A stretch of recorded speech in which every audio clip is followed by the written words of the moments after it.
आज हम स्टार्ट करेंगे applied physics second. Applied physics second में जो पहला चैप्टर है उस चैप्टर का नाम है तरंग गति और उसके अनुप्रयोग, wave motion and its application. ठीक है, तो सबसे पहले हम डिस्कस कर लेते हैं तरंग के बारे में। तरंग होता क्या है, एक्चुअली में तरंग होते क्या है।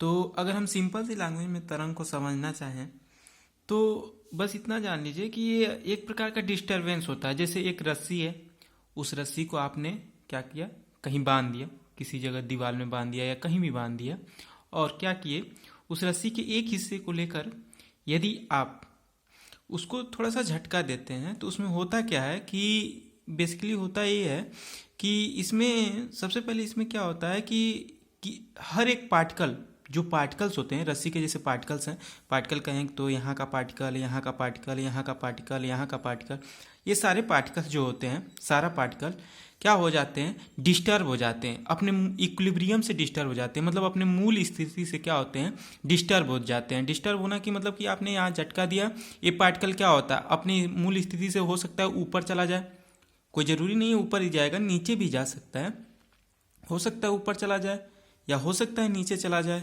ठीक है, दोनों कंडीशन हो सकता है। अगर एक एग्जाम्पल के द्वारा हम अगर समझना चाहें तो यहाँ से समझते हैं कि मान लीजिए ये आपका क्या है, एक रस्सी है, दीवार में हमने बांधा। सपोज करिए कि यहाँ पे हमने एक क्या किया, रेड कलर का टेप लगा दिया। ये यहाँ पे हमने क्या किया, रेड कलर का एक टेप लगा दिया, हमने टेप लगा दिया रेड कलर की एक टेप। ठीक है, अब हम क्या करेंगे, इसको हम क्या करेंगे, रस्सी को झटका देंगे। झटका देने के बाद ये देखेंगे कि ये जो रेड टेप वाला हिस्सा है ये क्या होता है, बेसिकली इसके अपनी स्थिति से क्या हो जाता है, डिस्टर्ब हो जाता है। अपनी स्थिति से क्या हो जाता है, डिस्टर्ब हो जाता है। ठीक है, तो कुछ समय बाद, थोड़ा सा समय बीतेगा तो ये क्या हो जाएगा, ये वाला पार्ट, ये वाला हिस्सा ना डिस्टर्ब होकर डिस्टर्बेंस थोड़ा सा आगे बढ़ जाएगा। ये ऐसे रस्सी में डिस्टरबेंस बढ़ता चला जाता है। ठीक है, जो ये डिस्टरबेंस है ना, ये जो डिस्टर्ब हो रहा है, इसी को हम वेव का नाम दे देते हैं, वेव का नाम। अगर आप देखें तो पानी में अगर हम कंकड़ मारते हैं, कंकड़ फेंकते हैं, तो उसमें भी क्या हो जाता है, एक डिस्टरबेंस पैदा हो जाता है। तो वो डिस्टरबेंस का जो फॉर्म होता है ना, उसी को हम वेव कहते हैं। सिंपल सी बात होती है। तो अगर तरंग देखें तो तरंग का डिफिनीशन क्या होता है, वह विक्षोभ, विक्षोभ को डिस्टरबेंस भी बोलते हैं, जिसके माध्य से ऊर्जा एक स्थान से दूसरे स्थान तक जाती है, उसे तरंग कहलाती है। जिसके माध्य से ऊर्जा एक स्थान से दूसरे स्थान तक जाती है, तरंग कहलाती है।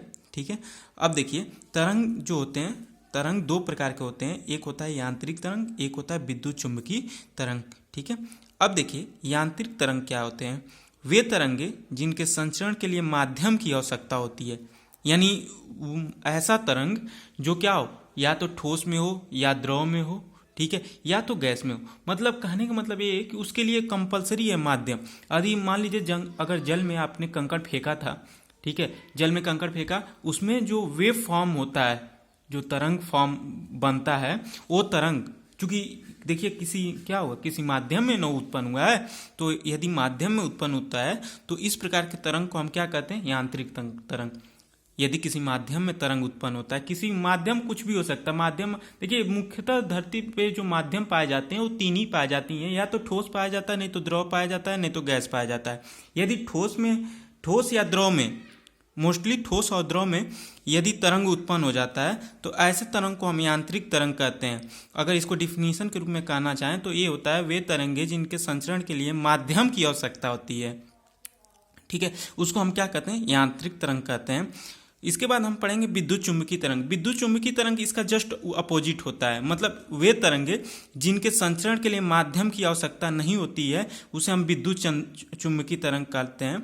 ठीक है, विद्युत चुंबकीय तरंग क्या होता है, जैसे कि आप रेडियो एक्टिव जो एक्स एग्जाम्पल के लिए अगर बात करें तो एक्स रे है, ठीक है, और आपका रेडियो तरंग है, जो हम लोग रेडियो सुनते हैं या टीवी सुनते हैं, तो उसमें भी फ्रीक्वेंसी आती है। फ्रीक्वेंसी जो होती है वेव के फॉर्म में आती है, और वेव क्या होता है, वो जो इसमें जो विद्युत चुंबकीय तरंगें जो जनरेट होती हैं उसमें का जो वेव होता है वो क्या होता है, वो आपका निर्वात में भी सफर कर सकता है। इसी वजह से हम इस कहते हैं कि वे, इसी वजह से इसे विद्युत चुम्बकीय तरंगे कहते हैं, क्योंकि यह क्या होता है, निर्वात में भी सफर कर सकता है। ठीक है, इसके बाद देखिए यांत्रिक तरंगों के भी प्रकार होते हैं। हम लोग को यांत्रिक तरंगे ही पढ़ना है, विद्युत चुम्बकीय तरंग का एक अलग ही चैप्टर है। ठीक है, तो यांत्रिक तरंगों के प्रकार देखिए, यांत्रिक तरंगे दो प्रकार की होती हैं। एक होता है अनुप्रस्थ तरंगे। अनुप्रस्थ तरंग किसे कहते हैं, जिस तरंग में माध्यम के कण तरंग संचरण की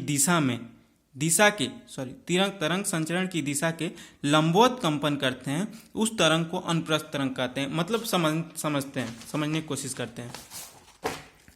कहने का मतलब ये है कि देखिए, जो एक कण है, मतलब आपने क्या किया, एक रस्सी लिया, एक रस्सी सपोज करिए, रुकिए एक कुछ दिखाते हैं, ये तो केवल है, चलिए अभी तो प्रेजेंट टाइम में कुछ ऐसा है नहीं, तो समझिएगा इसी को रोप मान लीजिए। अगर हम क्या करते हैं, इसको क्या करते हैं, एक झटका देते हैं, तो अगर रस्सी होता है तो जाहिर सी बात है इसका कुछ हिस्सा जो होता है वो नीचे जाता है, कुछ हिस्सा क्या होता है, ये इसमें डिस्टर्बेंस आता है जिसको तरंग कहते हैं।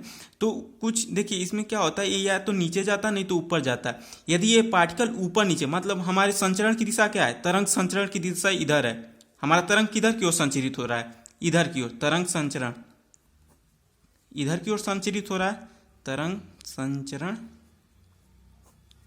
की दिशा, ये तरंग संचरण की दिशा है। अब तरंग हमारा इधर की ओर संचरित हो रहा है, ठीक है, हमारे पार्टिकल किधर गति कर रहे हैं, ऐसे ऊपर नीचे, या तो पार्टिकल हमारे ऊपर जाएंगे नहीं तो हमारे पार्टिकल क्या होंगे, नीचे आएंगे। ठीक है, तो अगर तरंग संचरण की अगर ध्यान से देखिए तो तरंग संचरण की दिशा इधर है, और जो हमारे पार्टिकल्स गति कर रहे हैं ये ऐसे ऊपर नीचे गति कर रहे हैं, यानी लंबवत हैं।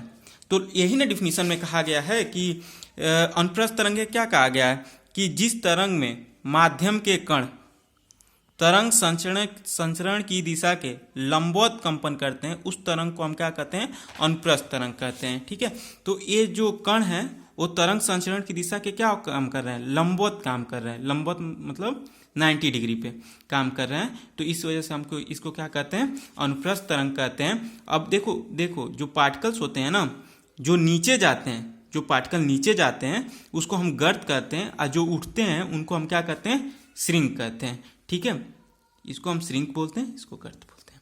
इसके बाद इसका दूसरा जो टाइप्स आता है वो होता है अनुदैर्घ्य तरंगे। अनुदैर्घ्य तरंग में देखिए क्या होता है, ये इसमें देखिए जिस तरंग में माध्यम के कारण तरंग संचरण की दिशा में कंपन करते हैं। तरंग संचरण की दिशा में कंपन करना मतलब ये कि तरंग हमारी, ये देखिए तरंग संचरण की दिशा ये है, हमारा तरंग इधर ही न जा रहा है, ध्यान से देखोगे तो हमारा, देखो हम तरंग संचरण की दिशा मतलब कि हमारे तरंग किधर की ओर जा रहे हैं, हमारा तरंग तो इधर की ओर जा रहा है ना, देखोगे तो ऐसे जा रहा है हमारा तरंग। अब तरंग संचरण की दिशा, संचरण की दिशा, ये तरंग संचरण की दिशा है। ठीक है, और जो हमारे तरंग है, तरंग संचरण की दिशा है कि क्या होते हैं, तरंग संचरण की दिशा में ही कंपन करते हैं। जिस तरंग में माध्यम के कण तरंग संचरण की दिशा में कंपन करते हैं। अब दिशा में मतलब कि तरंग संचरण की दिशा इधर ही है, और कंपन ये क्या हो रहा है, कंपन करते करते इधर ही, कंपन जो हो रहा है हमारा इधर की ओर ही हो रहा है। ठीक है, जब तरंग संचरण की दिशा की ओर होता है तो हम क्या कहते हैं, ऐसे को अनुदैर्घ्य तरंग कहते हैं। अनुदैर्घ्य तरंग में देखो क्या होता है कि ये तरंगे जो निकलती हैं, तो ये तरंगे क्या होती हैं, कुछ तरंगे जो होती हैं जो एकदम पास पास होती हैं, उसके बाद क्या होता है तरंगों में कुछ फैलाव आता है। जो पास पास होती हैं उनको हम संपीड़न कहते हैं, जो दूर दूर होती है उसको विरलन कहते हैं। ठीक है, वह तरंगे जो पास पास होती हैं उनको हम संपीड़न कहते हैं, वह तरंगे जो दूर दूर होती हैं उनको हम क्या कहते हैं, विरलन कहते हैं। ठीक है, थैंक यू गाइस, इतना एनफ है। पहला लेक्चर है, और भी आगे लेक्चर आते रहेंगे, नोट्स आप लोग बनाते रहिए।